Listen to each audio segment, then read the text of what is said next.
Всем привет! Из города Люрет-де-Мар, побережье Коста-Браво. У нас сегодня дикая жара. И прежде чем мы начнем, я хочу попросить вас поддержать нашу команду. Мы стараемся для вас, записываем в любую погоду. Сегодня плюс 34. Мы снимаем с 9 утра, уже почти 4 вечера. И мы под палящим солнцем. Поэтому ставьте лайки, нажимайте на колокольчик, оставляйте комментарии. Ну а теперь поехали.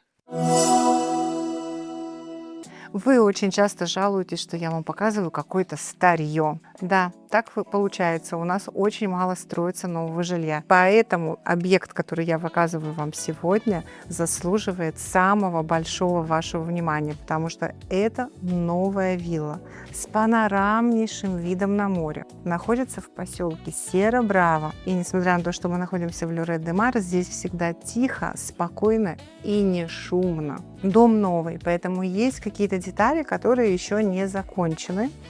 Но перед передачей ключей застройщик приведет здесь все в порядок и передаст вам дом в идеальном состоянии. В этот раз я начну с козырей. Обычно я тяну интригу. Здесь, во-первых, ее тянуть не получится, потому что вот этот вид, он виден сразу же. Когда мы поднимаемся на террасу, заходим в дом, с каждой точки дома нам открывается потрясающий вид. Зеленые холмы, которые перед нами, это заповедник. Я часто обращаю ваше внимание на заповедные зоны. И мне, по-моему, кто-то в соцсетях писал, говорил, вот, а что ты все время на этом, ты на этом зациклена, мне написали. Я на этом не зациклена, я просто хочу подсветить вам те важные вещи, которые могут ускользнуть с первого взгляда. Чем это ценно? Ответ прост. Например, меня могут смотреть люди, которые рассматривают наш регион и сравнивают его с Коста-Бланка. Коста-Бланка, к сожалению, славится тем, что там мало зелени и там просто муравейник возле моря. Этим отличается наш регион от южных регионов Испании. Именно по этой причине для этих зрителей я заостряю их внимание на том, что у нас возле моря умеренная застройка и очень много зеленого массива, который прямо примыкает к морю. Ну а теперь, когда у нас основная часть ликбеза закончилась, давайте прогуляемся вначале по территории. Участок идет под наклон, довольно-таки крутой, поэтому была выровнена площадка, где стоит сам дом. Как вы видите, сделаны террасы, где впоследствии будут высаживаться плодовые деревья или кустарники. На самом деле участок идет далеко вверх туда. Участок вокруг дома небольшой. Этот дом создавался с прицелом на людей, которые будут приезжать здесь отдыхать. Мы любим пошиковать. Нам нужна большая территория, газон, много зелени. Например, европейские покупатели очень ценят лаконичность во всем, а также небольшие расходы на содержание. И все больше и больше это пользуется популярностью и у вас. Он по факту дом, но по сути за ним такой же уход, как за квартирой. То есть вы закрыли дверь, поставили на сигнализацию и уехали. Да, почему многие из вас рассматривают в качестве покупки квартиру, а не дом? Объяснение всегда одно. С квартирой меньше хлопот. Закрыл и уехал. Так вот сейчас строятся дома именно с таким же подходом. То есть вы живете в доме, у вас нет соседей сверху, снизу, никто не шумит над головой. Посмотрите, какой вид, какая тишина, но при этом у вас минимальный расход на содержание. Это самое классное сочетание. Давайте пройдем в дом не традиционным методом, не через главную дверь, а сразу с террасы в гостиную. Мне очень нравится лаконичная цветовая гамма. Здесь у нас бело-черные тона выбраны, такой а-ля Шанель. У нас уже есть обзор дома в бело-черных тонах. Мы оставим здесь ссылку. Кстати, у меня есть предложение. Посмотрите тот дом, если кто не видел, если кто видел и помнит, о чем речь, этот, и сравните, напишите в комментариях. Будет, мне кажется, очень такой интересный баттл. Здесь у нас Люрет-де-Мар, немножко другая ценовая категория, панорамный вид на море. и на заповедную зону, а там у нас Плайдара, дом дороже, он побольше, но пешая доступность до городской инфраструктуры и до пляжа. Так что смотрите и оставляйте комментарии. А я продолжу с домом. Мы зашли через террасу, но вот у нас входная дверь. Помним, да, у нас в Испании жесткие нормативы на строительство, и поэтому воплотить все, что вы хотите и то, что вы мечтаете, не всегда возможно без ущерба для тех же площадей дома. Поэтому здесь выжили максимальную площадь, исходя из того участка, который имеется.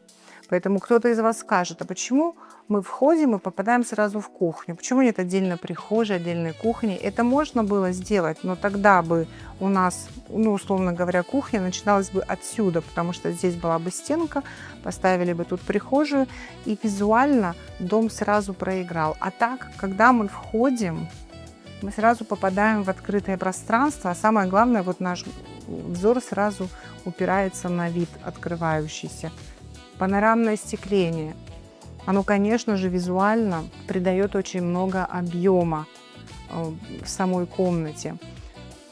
И несмотря на то, что мы вроде бы попали сразу в кухню, справа от входа у нас есть уголок прихожей. Есть место, где поставить пуф, зеркало, шкаф для обуви, для одежды. Тут же у нас кухня. По традиции давайте оценим кухню и ее наполнение. Я была в этом доме, когда он только строился, поэтому для меня это тоже открытие. Так, у нас тут Whirlpool, посудомоечная машина. Whirlpool, стиральная машина, я так понимаю, с функцией сушки. У нас холодильник. Так, холодильник.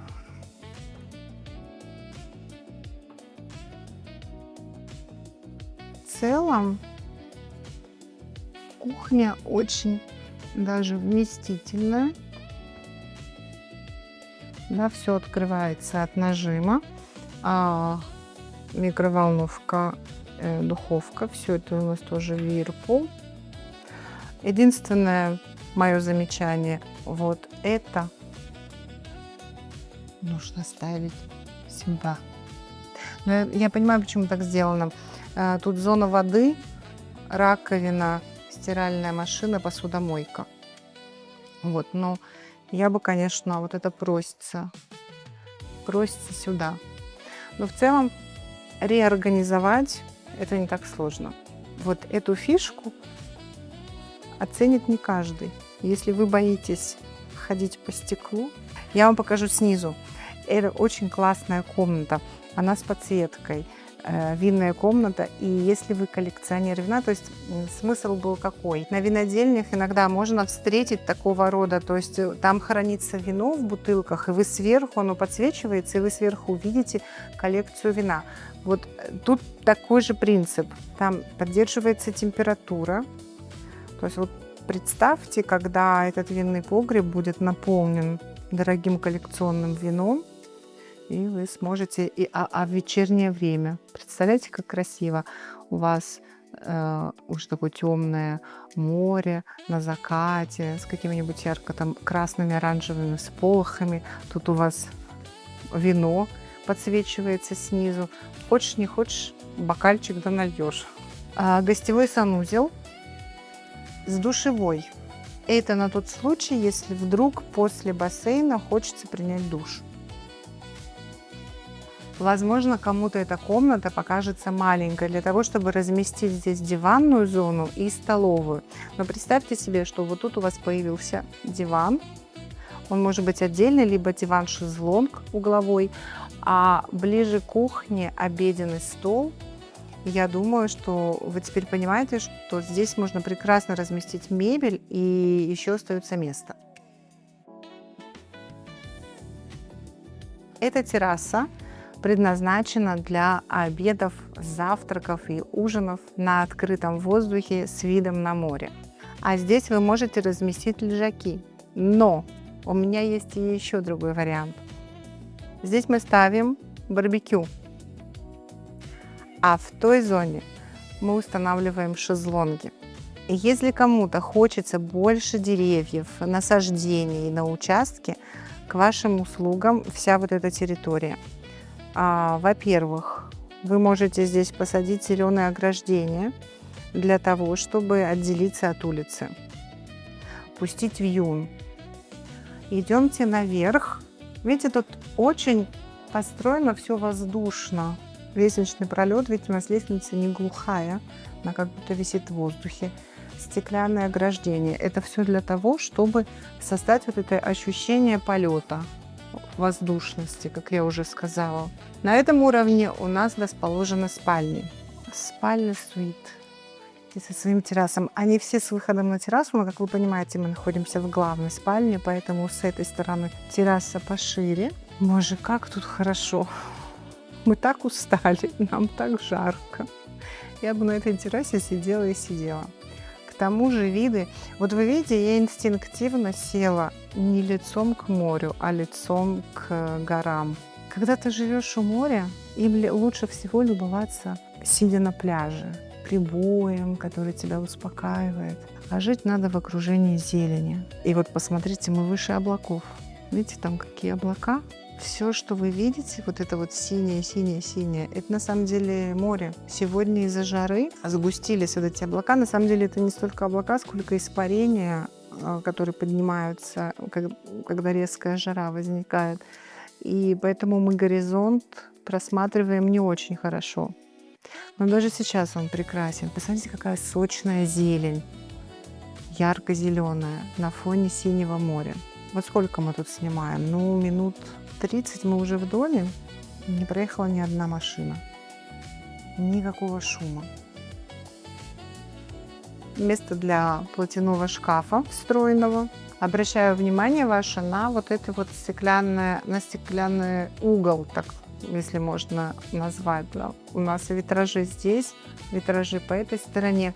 Везде у нас есть отопление через кондиционирование, тепло-холод работает, санузел, душевая, унитаз с функцией биде. Напоминаю, что сейчас биде вообще почти никто не ставит. Это уходящая натура, никому они не нужны, не интересны. Везде пол с подогревом, поэтому пусть вас не смущает, что плитка. Летом, вот сейчас такую жару, вот я вам прям продемонстрирую. Боже, как это приятно. Он даже сейчас теплый, ну такой плюс, зато прохладненький. Очень классно. Вот. А зимой он будет у вас теплый. Вот, кондиционирование. Потолки здесь выше стандартных. Система аэротермии во всем доме. И если кому-то нужно, можно установить солнечные батареи. Еще одна комната. Также предусмотрена ниша для платяных шкафов встроенных.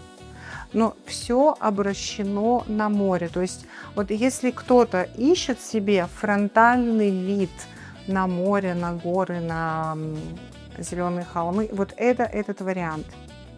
И я постоянно это говорю и еще раз скажу.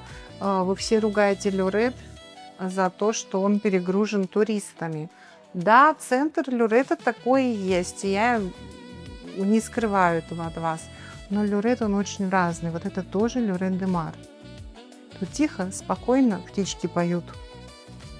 Но самое главное, пляж этого поселка, это моя любимая Кала-Канеис. У нас есть обзор об этом пляже и о поселке Кала-Канеис, и обзор о пляже.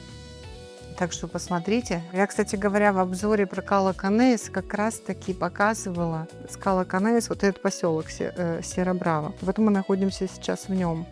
То есть, спускаясь из этого поселка, мы по прямой попадаем в Кала-Канеис. А там у нас лежаки, 3 ресторана, 2 бара. Прям супер. Все морские развлечения, которые только существуют на сегодняшний день, есть в Кала-Канеис. То есть вот вы относитесь к муниципалитету Лёрет-де-Мар, но по факту вы здесь живете автономно, обособленно, и все те туристы, которые гудят там до середины сентября в Лёрете, они вас вообще никак не трогают. Это была у нас 3-я спальня.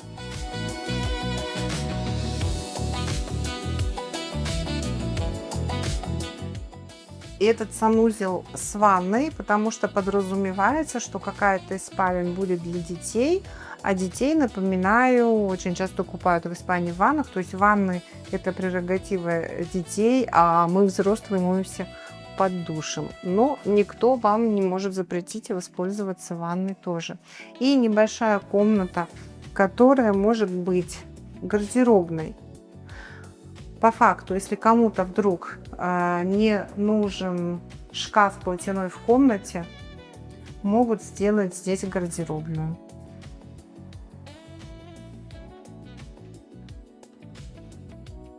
И тут у нас кладовочка. Я не буду полностью открывать, потому что здесь еще строительные материалы кое-какие остались. Ну что, идемте вниз. У нас 3 спальни наверху. Мы спускаемся с вами на нижний уровень. И вот обещанный винный погреб.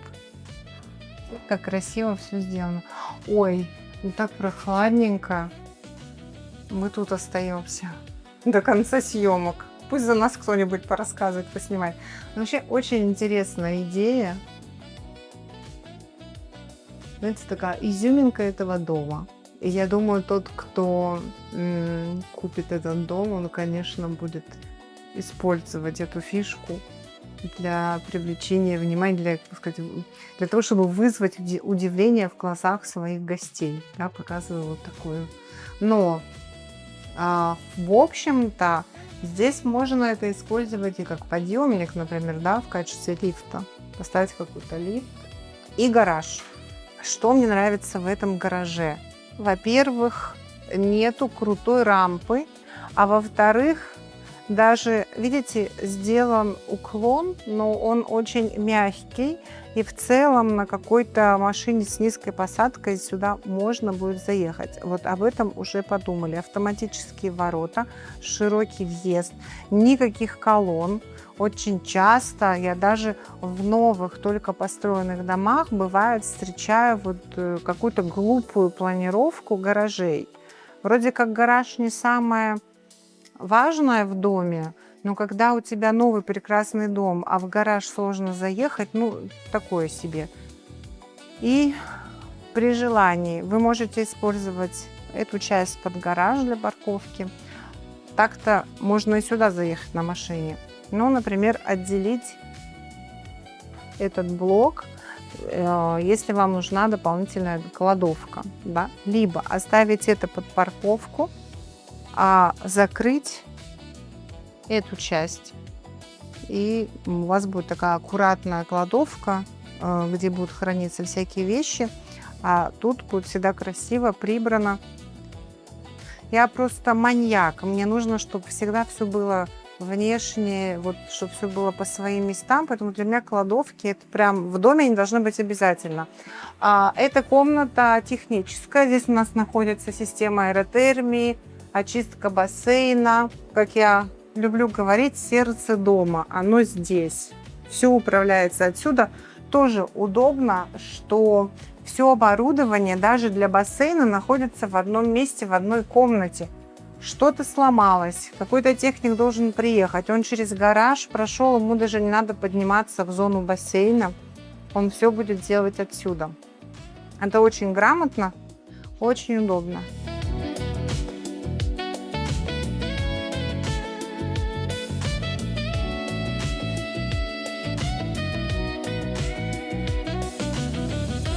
Ой, боже, как же хорошо на террасе.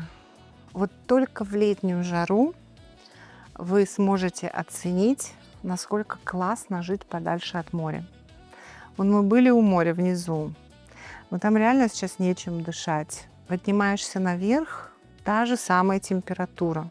Вот смотришь на градусник в машине, все то же самое, все те же самые 3-4 градуса. Но идет бриз с моря и очень кайфово, очень комфортно. Поэтому, когда вы стремитесь в нашем жарком климате купить максимально близко к морю, ну, я понимаю ваше стремление, но не одобряю его, потому что все хорошо в меру. Ну и потом, когда у вас есть естественный приток воздуха, бриз с моря, морской воздух, Вы можете спать без использования кондиционеров. Это же намного, во-первых, экономичнее, а во-вторых, полезнее для здоровья. А немного технических характеристик. 800 метров участок, 240 метров дом. Есть 10-летняя страховка на конструктив дома, сигнализация. Если у вас еще остались вопросы, пишите. Да, цена 795 тысяч. И помните, мы организуем визиты разного формата, оффлайн, онлайн. Если вдруг вы по каким-то причинам не можете приехать, не стесняйтесь, запрашивайте у нас онлайн-визит, мы вам с удовольствием его проведем. Ну, а с вами была Марина. Подписывайтесь на наш канал, нажимайте на колокольчик. Ну, а если вам нужна консультация риэлтора с более чем 20-летним опытом работы, вы знаете, куда обратиться. До новых встреч. Пока-пока. Друзья мои, забыла вам прокомментировать, что вот эти провода, которые многих из вас наверняка смущают, в скором времени будут убраны под землю. В некоторых частях поселка эти работы уже проведены. И в скором времени ничего не будет мешать наслаждаться видом.